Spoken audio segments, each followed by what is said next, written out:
Hello and welcome to my review of Star Beast by the Dean of Science Fiction, Robert A. Heinlein.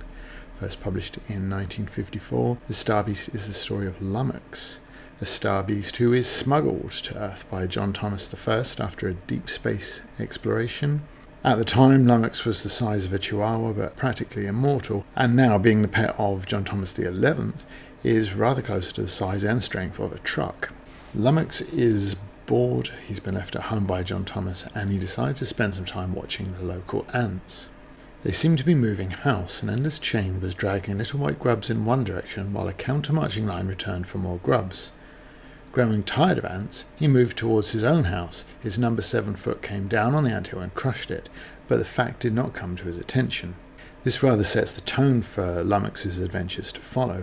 Earth, even some years after his arrival, remains a mystery of alien conventions. Some he will follow, some he won't, as his free will and loyalty to the latest John Thomas dictate. He explicitly states that John's mother's roses belong to the Thomas family, but next door's roses do not, therefore they do not belong to anyone and are good to eat.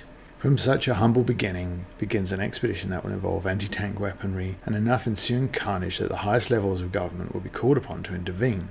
The ants didn't fare so much worse than the men do, or the neighbourhood guard dog, the local mastiff that bullies other dogs, terrorised cats, and repeatedly challenged Lummox to come out and fight like a dog. Of course, Heinlein wouldn't be Heinlein if Lummox was all innocent and clumsiness, so he provokes the mastiff with a truthful statement about the dog's ancestry and an untruthful one about his habits, before ending their brief and mismatched duel with a well-timed bite that smacks of overkill, where Lummox then muses, not bad at all, and the collar made for a crunchy tidbit. Heinlein immerses us in Lummox's thought processes, not just his alimentary urges towards the local fauna, but the complicated nature of moving such a load under his own power. After being shot with a tank killer, Heinlein's depiction of his startled gallop, the detail of his legs being moved in specific orders depending on the required speed, is written like the true scientist he is. A biologist? Maybe. But an engineer most certainly. Heinlein's dry sense of humour works fabulously with the whimsical nature of Lummox's confused but ravenous travelling. And there's a real sense he's enjoying himself. When trial preliminaries do not go the way the local yokels expect, Heinlein describes their reaction in the simple but witty, "A fly would have had a choice of open mouths." Government intervention is swift, this is science fiction after all, but also realistically useless. John Thomas, though, persuades Lummox to come home, and there is a trial to determine who is responsible for the carnage he caused, as well as whether Lummox should be put down to prevent a repeat. This section is the only real section of the book that labours a little, but it does lay much of the ground for what's to follow. A second trial is required to determine if Lummox is sentient, a trial that falls under the auspices of the wonderfully written Dr. Kiku, one of the many stand-ins for the author that Heinlein denied existed. He is one step ahead of everyone around him, especially his incompetent superior. Kiku delegates the Lummox situation to his subordinate, Greenberg, as a large spaceship has arrived near Earth and they're demanding the return of their lost princess and threatening annihilation if they don't get her. You don't need a PhD to work out that the princess is Lummox, or to have seen Men in Black to know where they stole all their best ideas from. While the locals and John Thomas's mother are plotting to have Lummox taken away and killed, she may well be the only thing that can save mankind.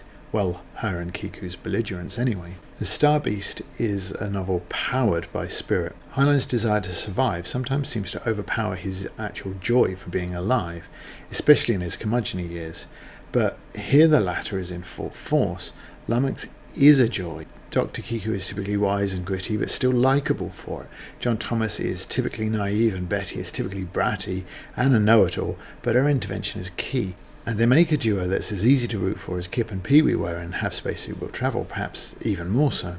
Heinlein doesn't explicitly link this text to any of his others, such as the Future History series, but the world building is fun. Heinlein is not one to labour on his details, but his matter-of-fact depiction of those details, the various places, the institutions, along with the response to the carnage Lummox causes, is what sells his worlds as real, as if he and we live in those worlds every day. Half a dozen police cars were hovering over the end of the viaduct. There were several harness flyers as well, darting like bats in and out of the vehicles and making the police problem more difficult. On the ground, a few regular police, supplemented by emergency safety officers wearing armbands, were trying to hold the crowd back. The viewpoint underpinning it all then is consistent with the libertarianish philosophy of the author. This is a world where people are free, or at least free to see the wisdom of Heinlein's own philosophy. They are also therefore responsible, requiring a minimal police presence, easily augmented by volunteers as and when the situation and their initiative dictates. Where even a beast from the stars muses that breeding is both necessary and inevitable. Where speech is free but can be directed into the void as the wisdom of the authority dictates.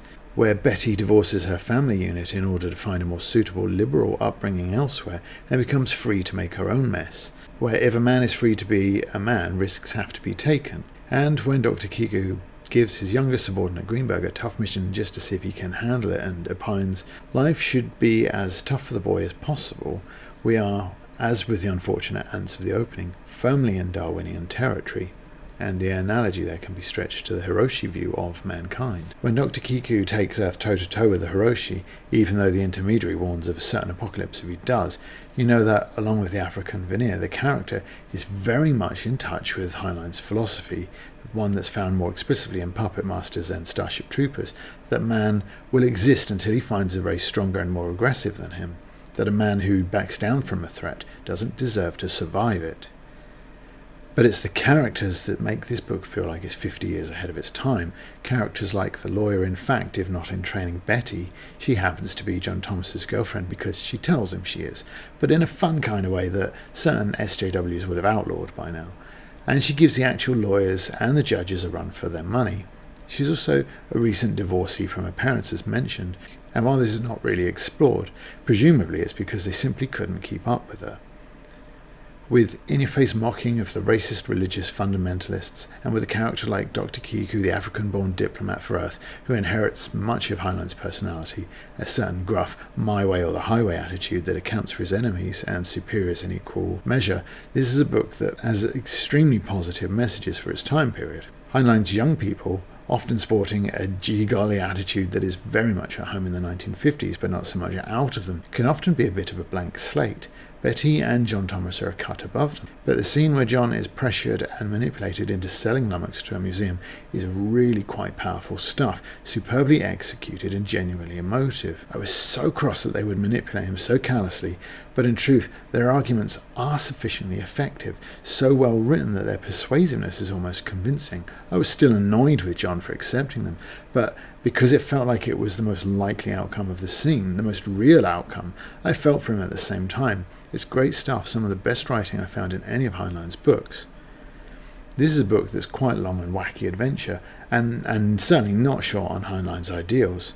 Like books such as Devil Star and Puppet Master, it's a book with plenty of personality and a fair bit of fun, and plenty of ideas on what it is exactly that makes men men. In truth, it's the odd duality of Lummox's wackiness with Heinlein's serious treatment of it, and the enormous themes of equality that combine together so effortlessly that you can only start to wonder how this book didn't romp home with the Hugo Award. Okay, well that's fair enough then.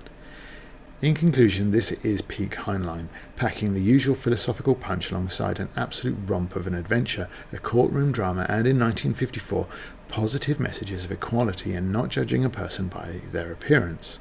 The characters are a cut above the usual Heinlein lot. Dr. Kiku could give Citizen of the Galaxy's Baslim a run for his money as one of his best elder statesmen. Betty and John Thomas are a shade above the cutouts often found in their positions, whether musing over where to put her enormous legs in the early going or determining the fate of the galaxy in the finale. Lummox is the undeniable star of the show. Other bit part players, such as the intermediary with the unpronounceable name, get an honourable mention too. The plot is half and half seriousness and silliness. Both work, and though perhaps the fun of the early going is what gets you through some of the slower parts, with a little pathos on top, this is Heinlein on top form, and that is only beatable in this area by Ray Bradbury in my opinion, and this is one of those texts that show why. Seagull, do your thing. So this is the channel to be on if you like science fiction, or Heinlein specifically. I've tons of content for you. Check out my Starship Troopers video, or if you have an hour to spare, my video on Heinlein's politics. There are also plenty of reviews, my rundown of some of Heinlein's best books, though it doesn't include this one and obviously would now. There's also more to come. More to come? Surely that's enough to convince you to go out of your way and click like, subscribe and ring the bell. 3 small clicks for man, 1 giant leap for YouTube. I'll see you in the next video.